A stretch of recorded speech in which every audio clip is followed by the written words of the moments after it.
भागवत धर्माचे निगुणे, एक उद्धरती श्रवणे, एक तरती पठणे, एक निस्तरती ध्याने, संसार पाशा। पूजनीय स्वामी कृष्णानंद लिखित शुक उवाच श्री एकनाथी भागवत भावार्थ कथा या ग्रंथातील आज ऐकूया पुष्प 11 बंधमुक्त लक्षणे भक्त आणि भक्ती याचा भाग 5. देवा, या ज्ञानी पंडितांबद्दल तू काय सांगशील? उद्धवानं विचारलं. श्रीकृष्ण म्हणाले, उद्धवा, खरं सांगायचं तर साधकानं या ज्ञानीजनांचा विचारच करू नये. ते वेदशास्त्र संपन्न असतात, शब्दपांडित्य त्यांच्याजवळ असतं.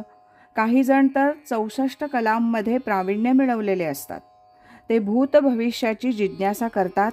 त्यांचा ज्ञानसंग्रह, शब्दचातुर्य आणि प्रगटीकरणाची अभिव्यक्ती ह्या सर्व गोष्टी स्पृहणीय असतात. पण त्या मोराच्या पिसाऱ्याप्रमाणे असतात. मोराच्या पिसाऱ्यावर सर्वत्र डोळे असतात. ते सर्व नयनरम्य असतात, पण त्यांना दृष्टी नसते. ते शोभेचे असतात. उद्धवा, त्याप्रमाणे हे ज्ञानी पंडित आत्मज्ञाना वाचून कोरडे असतात. ते ज्ञानी माझे अनन्य भक्त होऊ शकत नाहीत, कारण ते स्वानुभव शून्य असे असतात. जगात सर्वत्र असे ज्ञानवंत शास्त्री पंडित दिसतात. त्यांनी मोठ्या मेहनतीनं ज्ञान संपादन केलेलं असतं. समाजात त्यांना मान सन्मान पण मिळत असतो. हे सर्व पाहता उद्धवाच्या मनात त्यांच्याबद्दल कळवळा आला. त्यानं विचारलं, देवा, ह्या ज्ञानी पंडितांना तुझी कृपा प्राप्त होणारच नाही का? त्यांचं ज्ञान वाया गेलं का? त्यावर श्रीकृष्ण म्हणाले, नाही उद्धवा, कोणतंही ज्ञान वाया जात नाही. कुणीही केलेली कोणतीही धर्मकर्म निरुपयोगी ठरत नाही. परंतु जेव्हा त्या ज्ञानाचं व्यापारीकरण होतं, तेव्हा त्या ज्ञानातून आत्मकल्याण साधत नाही. कामपूर्तीच्या उद्देशानं केलेली सर्व धर्मकर्म त्या जीवाचा स्वात्मोद्धार करीत नाहीत. उद्धवा, बुद्धीच्या स्तरावर हे सर्व ज्ञान असायला काहीच हरकत नाही.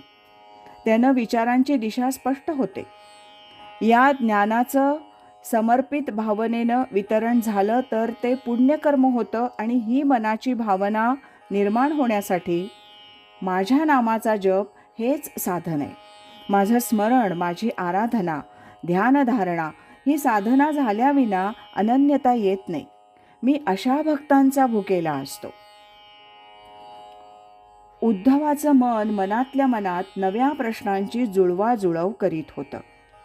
त्याचं लक्ष विचलित झालं आहे असं वाटून भगवंत म्हणाले, काय रे, काय झालं? कसला विचार करतोस?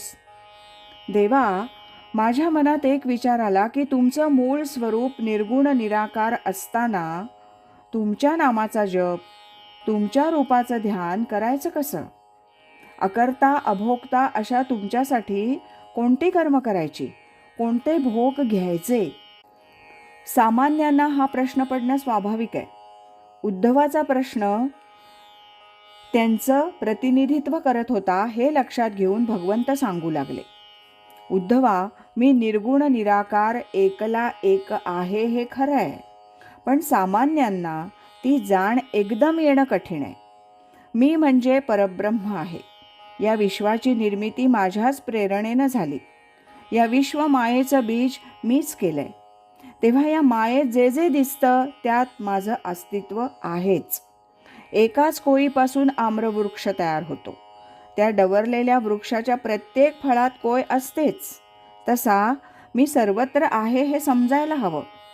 जगाचा उद्धार करण्याकरता मी मायेतच अवतार घेतो, परंतु मी मायातीत आहे हे समजण्यासाठी माझ्या मायेतील रूपाचं चिंतन करावं.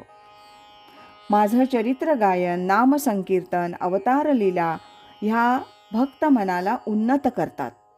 तेच उन्नत मन पुढे साधनेतून आत्मज्ञानाकडे नेण्यास साधन होतं. साधक भक्ताची पूर्वपीठिका यातूनच तयार होते. त्यानंतरच्या कठोर साधनेतून त्या ज्ञानी भक्ताला आत्मज्ञान होतं. उद्धवा, आत्मज्ञाना वाचून झालेलं अन्य ज्ञान हे मायाज्ञान समज. या संसारातील सर्व प्रकारचं ज्ञान कितीही श्रेष्ठ दर्जाचं असलं तरी आत्मज्ञानाच्या पुढे ते कुचकामी ठरतं. आत्मज्ञाना वाचून वावरत असलेला माणूस हा धृतराष्ट्र समजावा, जो जन्मानं अंध असून कर्मानंही तो अंध होता. त्याचं सर्व आयुष्य गर्द दुःखात जातं, अंधारात ठेचाळत जातं. त्याला प्रकाशाचा मार्ग दिसत आहे असं वाटतं, पण खरं तसं नसतं. खरं तर तो आंधळाच असतो. तेव्हा मला जाणण्यासाठी माझंच स्मरण, माझंच ध्यान हाच एकमेव मार्ग आहे.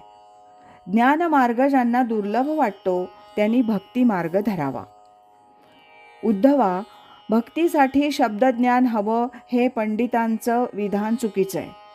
मनात श्रद्धाभाव जागृत झाला की भक्तीच होते, पण तो भाव तात्पुरता असायला नको. श्रद्धाभाव हा स्वभावच होतो, तेव्हा ती स्वाभाविक कृती भक्तीत परिवर्तित होते.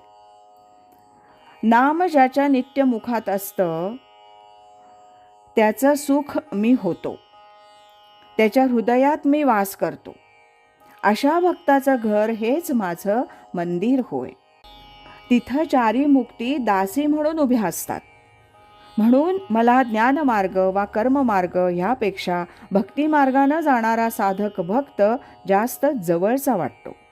कारण सर्व भाव समर्पण हीच मोठी शक्ती त्यानं मिळवलेली असते. अशा भक्तांची कोणतीही कामं करताना मला कोणताही संकोच वाटत नाही.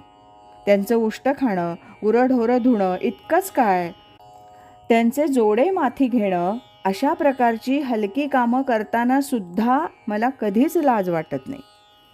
अशा भक्तांची किती नावं सांगू. एवंच मी अशा भक्तांच्या अधीन होतो. खरं सांगायचं तर सामान्यांनी अशा माझ्या भक्तांच्या सहवासात राहावं, म्हणजे त्यांना भक्तीची लागण झाल्याशिवाय राहणार नाही.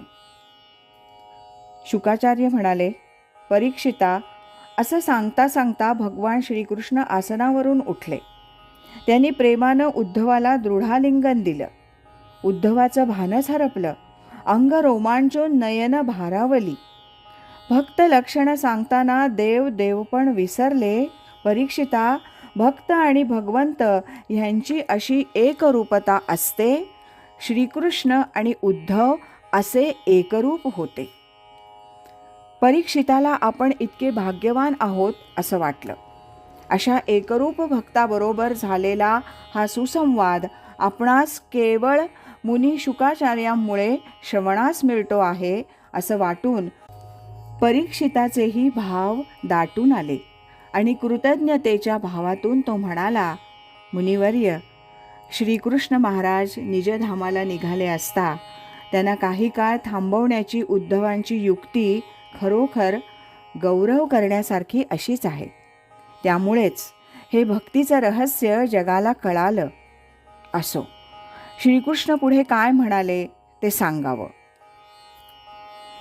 आणि शुकाचार्य परीक्षिताला पुढील कथा सांगू लागले. ती कथा आता आपण उद्याच्या भागात ऐकूया. आज इथेच थांबूया.